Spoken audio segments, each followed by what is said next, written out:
Olá, como estão todos? Bem-vindos e bem-vindas. Vamos fazer o resumo da aula de ontem, de 18 de março, e para isso vamos compartilhar a tela desde já.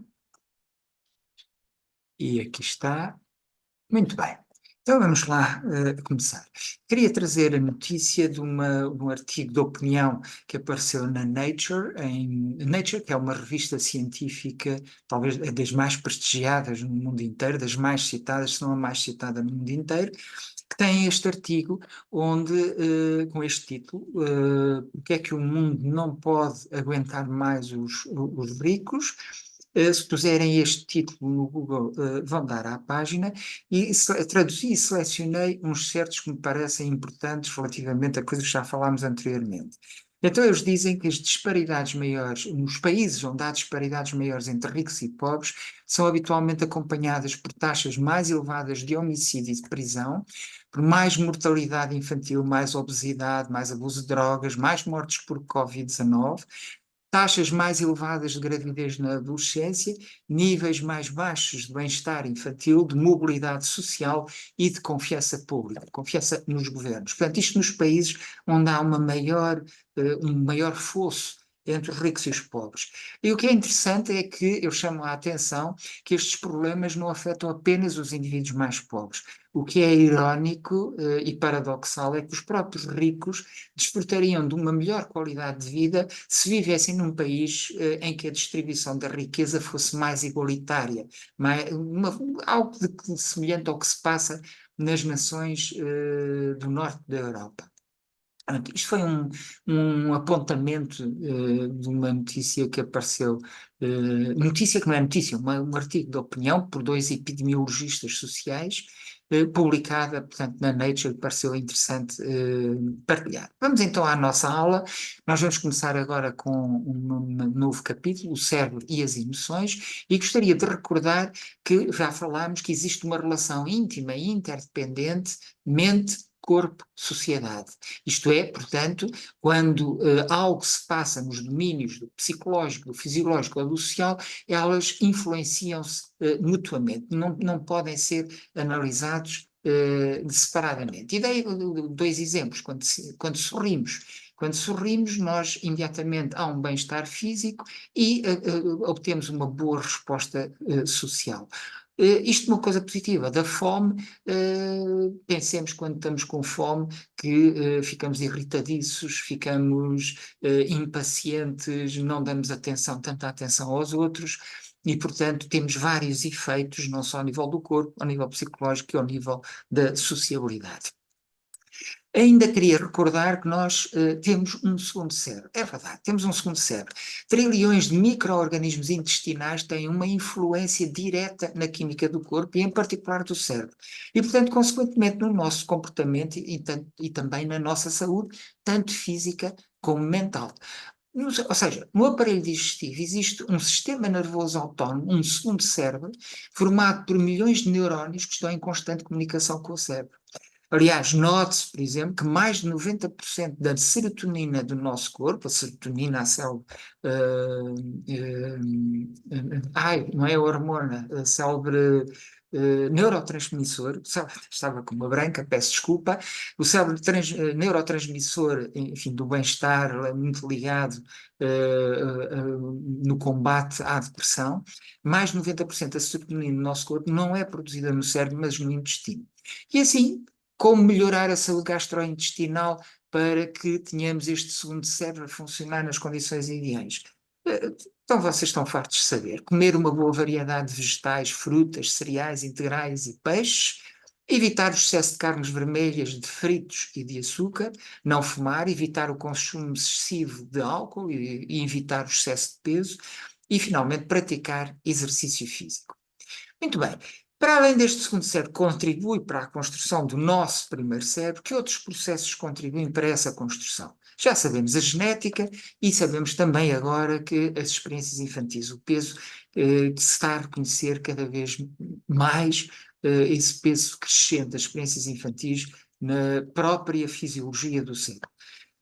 Essa construção do cérebro é feita através de processos como a neurogênese, produção de neurónios, que está sempre a acontecer na nossa vida, embora essa produção possa ser estimulada pela atividade física, pela atividade intelectual, e pela neuroplasticidade, que é a capacidade do cérebro se ir modificando ao longo da vida. Claro que isto varia, estes dois processos variam com a idade, tornam-se mais lentos e menos flexíveis, e com a região do cérebro, as regiões mais profundas estão mais ou menos consolidadas, ao contrário das regiões mais superficiais, que têm mais plasticidade.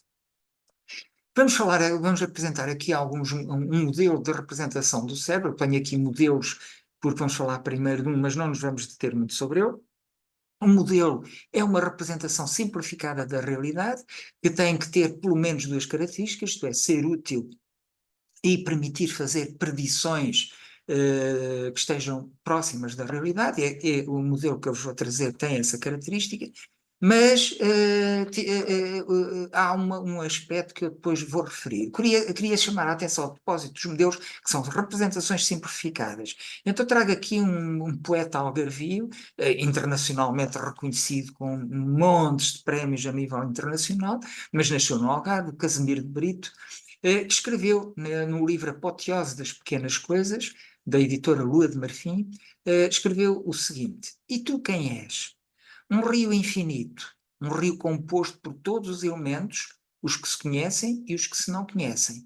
Visível só o grão de pó que tu és. E a verdade é que o grão de pó é o modelo. O modelo é um grão de pó e não representa o rio. Nós somos seres sempre em fluxo, em mudança, a interagir dinamicamente connosco próprios e com o ambiente, e o modelo é digamos, uma fotografia estática. É, portanto, o tal grão de pó que Casimiro de Brito falava. E, portanto, tenhamos em atenção essa limitação do modelo. Trago aqui o modelo de Paul MacLean, porque foi esse modelo que há uns anos atrás eu aqui partilhei convosco. Foi esse, aliás, que eu aprendi também na universidade, quando fiz o curso. É um modelo que já está datado, que já está ultrapassado, em parte porque não representa a evolução dos cérebros dos seres vivos. Mas pronto, tem uma grande virtude, é que dá a ideia da construção do cérebro por acrescentos, isto é, não há uma substituição. A evolução, a natureza, não viu, isto não está a funcionar muito bem, vamos tirar e vamos pôr uma coisa nova. Não, a natureza vai sempre acrescentando algo para melhorar o funcionamento. E esse algo traz grandes vantagens, mas traz também grandes desvantagens. Nós vemos isso no ser humano, os acrescentos que foram feitos em relação aos animais, em muitas coisas tornaram-nos francamente melhores que os animais, mas infelizmente também em muitas coisas tornaram-nos piores do que os animais. Mas este modelo está datado, já tem reparado que eu não falo, por exemplo, do cérebro reptiliano, agora falo das zonas profundas do cérebro, e eu prefiro seguir o modelo de Bruce Perry. O modelo de Bruce Perry, apresentado sob a forma de um triângulo, e que está naquele livro que eu vos recomendei na aula passada, há 2 aulas atrás, ou 3 aulas atrás, O que é que lhe aconteceu, está traduzido em português, na editora Nascente, se não me engano, que é um livro escrito por Bruce Perry e pela Oprah Winfrey, uma conversa entre os dois. Está lá explicado este modelo. É um modelo em triângulo, como estão a ver, em que as zonas mais profundas temos o tronco cerebral, o diencéfalo, depois temos o sistema límbico e o córtex. Para termos uma ideia mais ou menos das funções de cada uma destas zonas, no tronco cerebral, nessa zona mais profunda, muito ligada à sobrevivência imediata, física e imediata, temos funções básicas, funções de regulação de temperatura, de respiração, de batida cardíaca. Coisas muito básicas. Depois, no diencéfalo, temos as funções do sono, movimento, excitação, apetite, ainda básicas, mas um pouquinho mais elaboradas que no tronco cerebral. E depois começamos com de facto, as funções mais complexas, o sistema límbico, as emoções, a afetuosidade, a memória, a recompensa, e o córtex, com funções já muito complexas: pensamento, linguagem, tempo, planeamento, esperança, valores, criatividade, etc. Isto tem a forma de triângulo porque uma primeira razão é que o córtex é muito mais complexo, muito mais rico, tem muito mais funções do que um tronco cerebral, portanto, do que as zonas profundas. Daí, portanto, ter um maior tamanho. Mas há também uma outra razão. O que seria normal, enfim, o desejável, nos seria favorável para a nossa civilização, é que o tronco cerebral tivesse um papel mínimo no nosso funcionamento, isto é, que nos fosse assegurando a sobrevivência, mas que não tivesse, que não fosse ativado excessivamente, e que fosse o córtex a regular as funções do nosso cérebro. No entanto, quer por medo natural ou medos induzidos, outras emoções negativas, o que vemos muitas vezes, a realidade é que é o tronco cerebral a comandar as operações e o córtex a ocupar um lugar mais de submissão ao tronco cerebral. E daí vemos as pessoas a tomarem atitudes e a tomarem iniciativas que escapam um pouco à nossa compreensão. Qual a razão deste desequilíbrio? Portanto, um reforço do tronco cerebral, que tem só funções básicas, e uma diminuição do papel do córtex, que é o que tem as funções complexas. Bom, ameaças e perigos, tanto as reais como as artificiais. Artificiais são aquelas que são induzidas, nomeadamente, por exemplo, pelos políticos, quando nos fazem ter medo e querem que tomemos decisões baseadas no medo.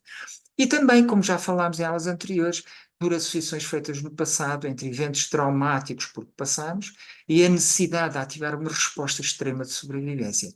É o veterano de guerra que, quando houve um disparo de um ratê de uma mota, se atira para o chão a pensar que estão a disparar sobre ele. Portanto, estas zonas profundas não têm noção do tempo. O córtex, sim, sabe distinguir passado, presente e futuro. No tronco cerebral não tem noção do tempo, portanto, quando é ativada uma memória relacionada com o tronco cerebral, é como se as coisas estivessem a acontecer no momento e não há 20, 30 ou 40 anos atrás ou mais. O que se passa quando enfrentamos uma situação de stress? Usando ainda este modelo, as experiências são processadas de baixo para cima e de dentro para fora. Nós vamos usar o exemplo da pessoa que vai atravessar a rua e ouve uma buzina e dá um salto para trás para se escapar ao possível atropelamento. Portanto, temos um input do mundo externo, neste exemplo, mas pode ser um input do mundo interno, porque o cérebro recebe informação do exterior, recebe informação do corpo e recebe informação da nossa mente.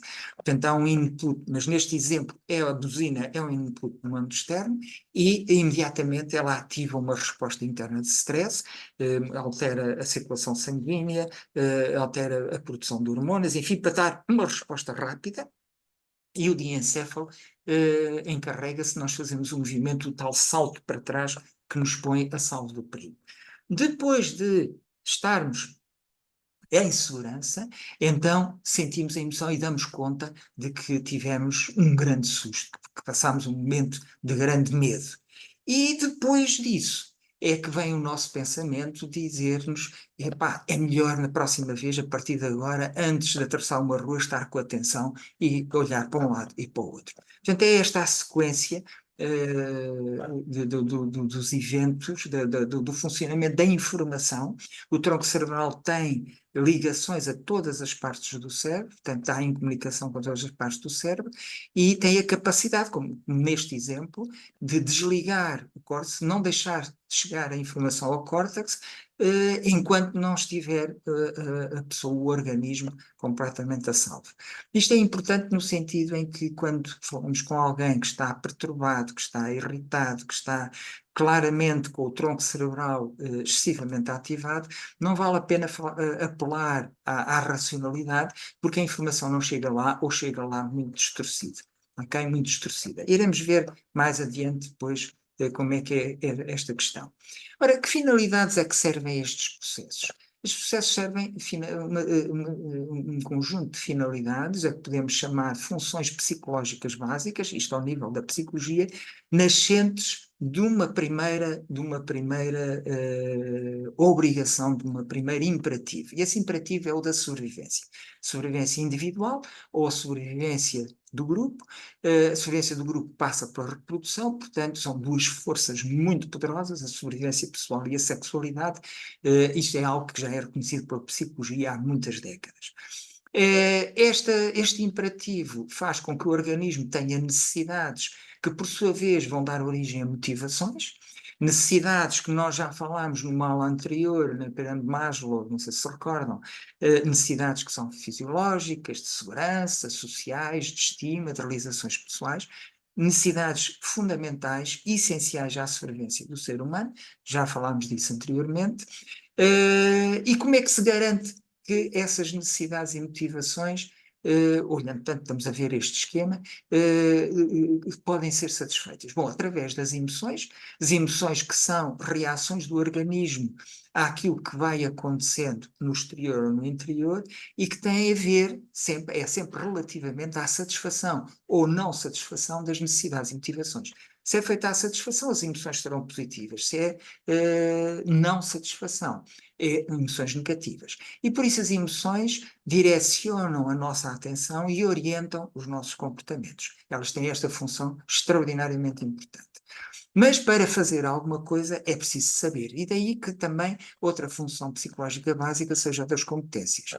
Normalmente, simplificando, três grandes grupos destas competências. Um primeiro grupo que é o do saber aprender, para podermos melhorar, para poder evoluir. O segundo grupo é o saber, a aquisição do saber, o ter o conhecimento. E o terceiro grupo, que é o saber fazer, saber aplicá-lo.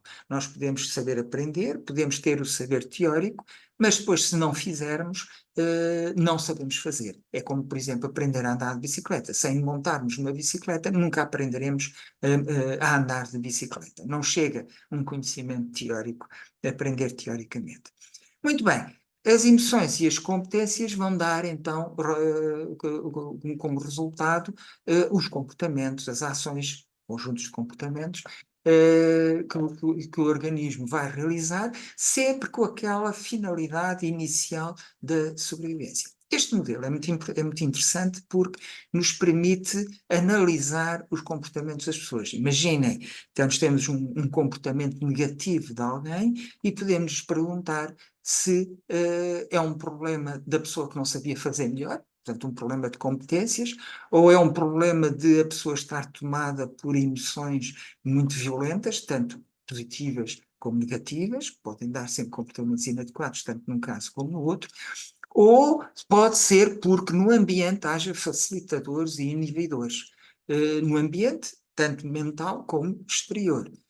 Facilitadores, genericamente, temos as emoções positivas, mas como a coragem, a curiosidade, etc., que nos levam a fazer coisas, mas podem ser também algumas emoções negativas. Por exemplo, a zanga pode nos levar a iniciar ações muito positivas e muito construtivas. Se eu me zangar contra o estado da fome no mundo, pode isso levar-me a tomar iniciativas muito construtivas e muito positivas.